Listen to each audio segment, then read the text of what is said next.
আলাইহি ওয়াসাল্লাম বলেছেন, মিশকাতুল মাসাবিহের 411 নম্বর পৃষ্ঠায় বলছেন, মাইয়াতমান লি মা বাইনা লিহিয়াইহি ওয়া মা বাইনা রিজলাইহি আদমান লাহুল জান্নাহ।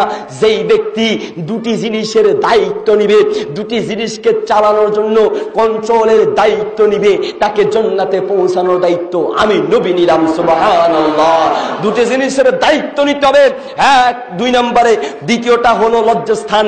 1 নম্বরে যেটা বলেছেন সেটা হলো মা বাইনা লিহিয়াইহি, 2 দাড়ির 2 চোয়ালের মাঝে অবস্থিত, যার নাম হলো জিহ্বা।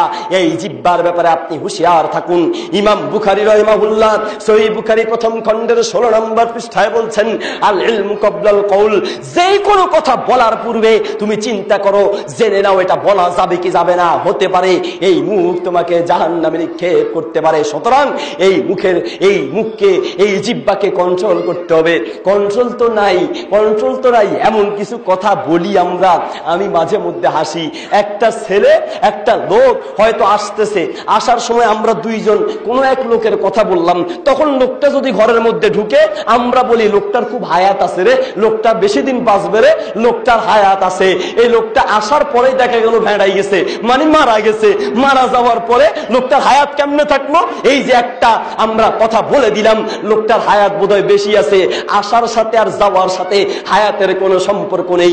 কোন একটা কথা আমরা বলছি, তখন টিকটিকি যদি ঠিক দেয়, টিকটিকি যদি টিক করে, তখন আমরা কেউ বলি, দেখছো কথাটা একেবারে 100% সঠিক। যদি 100% সঠিক না হইতো, তাহলে টিকটিকি কেমনে ঠিক করলো? টিকটিকি পর্যন্ত ঠিক কয়, কথা ঠিক কিনা?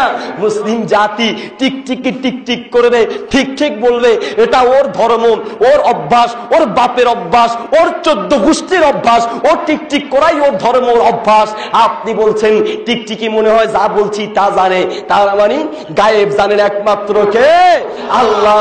আর আপনি টিকটিকিকে গায়েবের মালিক বানালেন, কেউ নবীকে বানিয়েছেন। শুনুন, সূরা আরাফের 187, সূরা আরাফের 188, সূরা জিনের 26, সূরা আনআমের 50 নম্বর আয়াতে আল্লাহ স্পষ্ট বলে দিয়েছেন, শোনো, এই পৃথিবীতে আল্লাহ ব্যতীত কেউ গায়েব জানে না, এমনকি মুহাম্মদুর রাসূলুল্লাহ সাল্লাল্লাহু আলাইহি ওয়াসাল্লাম পর্যন্ত গায়েব জানেন না। হ্যাঁ, ওহীর মাধ্যমে গায়েবের খবর তাকে জানানো হয়েছে।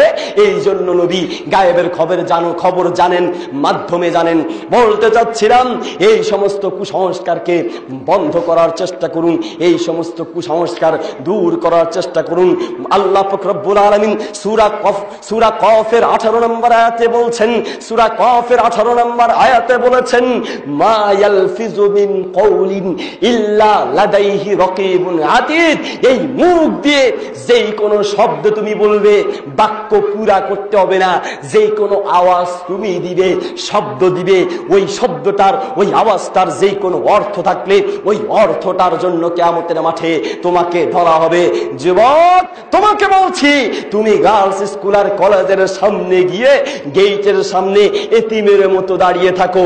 এতিম মানে মা বাপ নাই এতিম, ওই এতিম না, বউ নাই যে ওই রকম এতিম, বউ ছাড়া এতিমের মতো দাঁড়িয়ে থাকো।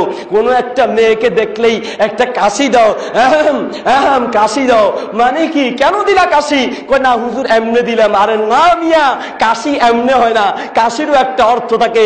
নামাজের ভিতরে মসজিদের উত্তর দিক আর দক্ষিণ দিক থেকে দেখা যায় মাঝে মধ্যে শেষ বৈঠকে কিছু কাশি আসে, এই কাশির একটা অর্থ আসে, এই কাশির একটা অর্থ আছে কি?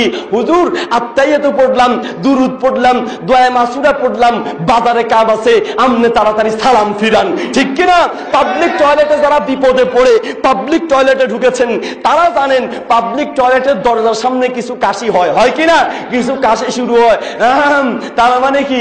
স্যার আর পারতেছি না, তাড়াতাড়ি বাইরন, বাথরুমে ধরছে, না হয় এখানেই শেষ হয়ে যাবে, ঠিক কিনা?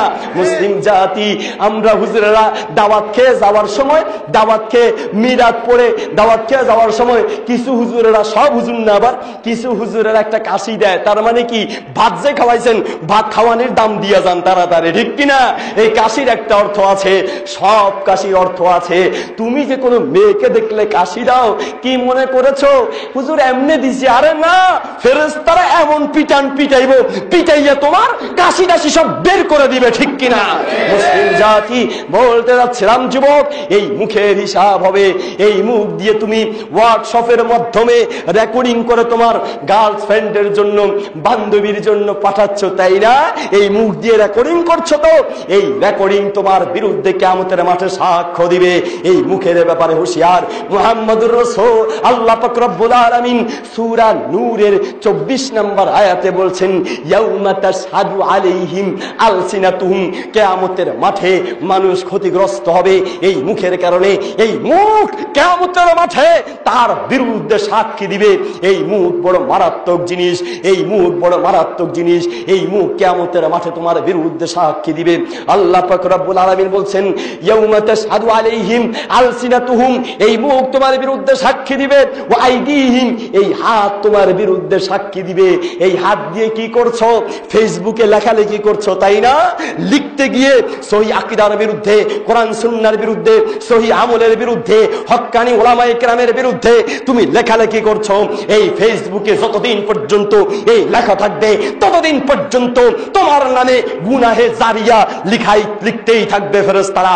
বলতে যাচ্ছি, ফেসবুক একটা দ্বীন প্রচারের মাধ্যম। যদি ফেসবুকের মাধ্যমে দ্বীনি কথা, সহিহ কথা লেখা হয়, তাহলে তুমি সদকায়ে জারিয়া পাবে, সওয়াবে জারিয়া পাবে। হ্যাঁ, যদি উল্টা পাল্টা লেখো, এই ফেসবুক তোমার জন্য কাল সাপ হয়ে দাঁড়াবে। কিয়ামতের মাঠে তোমার বিরুদ্ধে হাত সাক্ষী দিবে। তুমি সেটিং করছো, সেটিং মানে বুঝেন না? ফেসবুকের মাধ্যমে কিছু লেখালেখি করে মেসেজের মধ্যে, হুজুর এখন আর টিপাটিপি করি না, খালি টাচ করি, টাচ। আর টিপতে হবে না, এই টাচ করলে এই টাচও কিয়ামতের ময়দানে তোমার জন্য উল্টা পাল্টা টাচ করে লেখালেখি করলে এই হাত তোমার বিরুদ্ধে সাক্ষী দিবে কিয়ামতের মাঠে। বলতে চাচ্ছি, এই হাতের ব্যাপারে তুমি হুঁশিয়ার থাকো। মুহাম্মদুর রাসূলুল্লাহ সাল্লাল্লাহু আলাইহি ওয়াসাল্লাম মহিলাদেরকে লক্ষ্য করে কিছু কথা বললেন। মহিলাদেরকে লক্ষ্য করে বললেন, আলাইকুন্না বিত্তাসবিহ, মিশকাতুল মাসাবিহের 202 নম্বর পৃষ্ঠায় মাঝামাঝি এই হাদিসটি রয়েছে। আলাইকুন্না বিত্তাসবিহ, হে মহিলারা